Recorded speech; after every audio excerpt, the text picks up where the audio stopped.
história do Egito, da continuidade ao Egito. E nós vamos falar hoje um pouquinho, vem chegar mais perto, sobre as fases da história do Egito e a escrita egípcia. Dentro das fases da história, nós vamos aprender um pouquinho sobre o Antigo, Médio e Novo Império. E na escrita egípcia, nós vamos falar sobre 4 escritas egípcias: hieroglífica, hierática, demótica e copta, ok? Então vamos lá. Nós aprendemos que na época do Egito, ele era comandado por Faraó, né, e os reinos foram se divididos em Baixo Egito e Alto Egito. Então o que aconteceu? Essas fases, né, dentro do Egito, ele teve várias fases políticas. Sendo que antes dessas fases acontecer, o que aconteceu antes disso? O poder dos faraós ele sofreu várias variações ao longo do tempo. O que acontecia? Eles tinham vários inimigos, tanto internos quanto estrangeiros. E aí, depois dessa unificação dos reinos, o Egito Antigo ele teve essas fases históricas, né? Essas fases políticas, que foi o Antigo Império, o Médio Império e o Novo Império. Dentro do Antigo Império, nós vamos citar que foram construídas as 3 grandes pirâmides de Gizé, que demonstravam a força dos faraós. O Médio Império era um novo faraó que reunificou o Egito após os nômades asiáticos serem expulsos. E o Novo Império foi o período que o domínio do Egito ele alcançou a sua maior extensão, chegando até a Síria.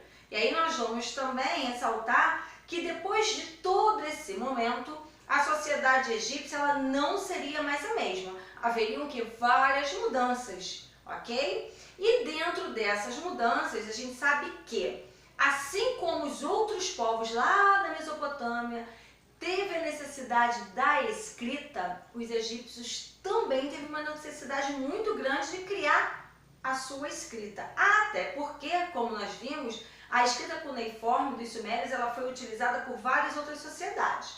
Porém, algumas sociedades decidiram desenvolver a sua própria escrita. Assim foi com o Egito. O Egito ele conseguiu desenvolver a própria escrita, o próprio sistema de escrita. E aí ele criou a escrita hieroglífica, hierática, demótica e copta. E nós vamos falar um pouquinho, resumidamente, cada uma delas. Na escrita hieroglífica, ela era usada para quê? Para cerimônias e rituais. E, porém, no dia a dia deles, eles necessitavam de quê? De uma escrita menos complicada, porque essa escrita hieroglífica ela era uma escrita mais complicada. Então, assim, utilizada em cerimônias, rituais, mas no dia a dia mesmo, eles precisavam de algo menos complicado. Então, o que os egípcios fizeram? Foram lá e criaram a escrita hierática. E essa escrita hierática ela era uma versão simplificada da escrita hieroglífica, que ela era usada apenas para escrever documentos administrativos e produções literárias.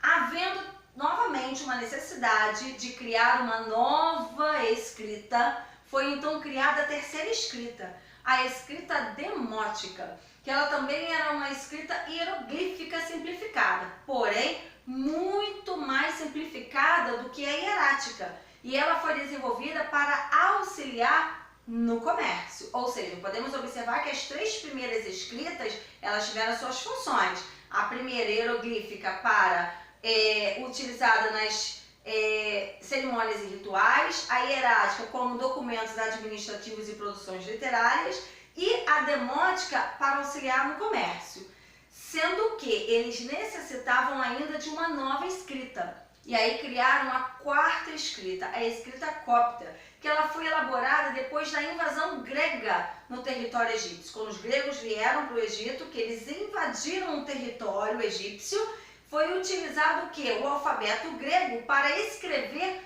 palavras egípcias. Daí que surgiu a escrita copta.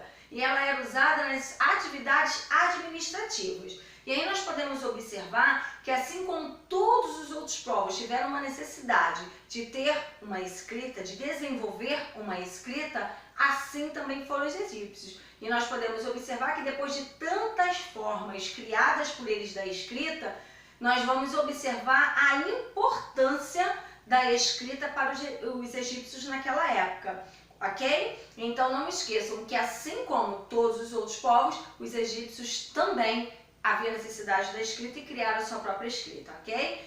Façam as atividades da apostila, entre lá no portal Eleva, dá uma olhadinha nos textos que tiverem lá, em algum exercício que tiver para ser feito, ok? Não deixem de ler também todos os tópicos que vem falando sobre esses dois aqui, ó, as fases da história do Egito e a escrita egípcia, porque é importante que vocês leiam, sinalizem as partes que vocês considerem importantes, como a gente está acostumado a fazer, e não deixem de assistir nossas aulas virtuais todos os dias. É importante que esse momento que nós vamos ter de tirar as nossas dúvidas, tá bom? Ó, eu deixo um beijo grande para vocês e espero vocês na próxima aula, combinado? Fiquem com Deus e até a próxima!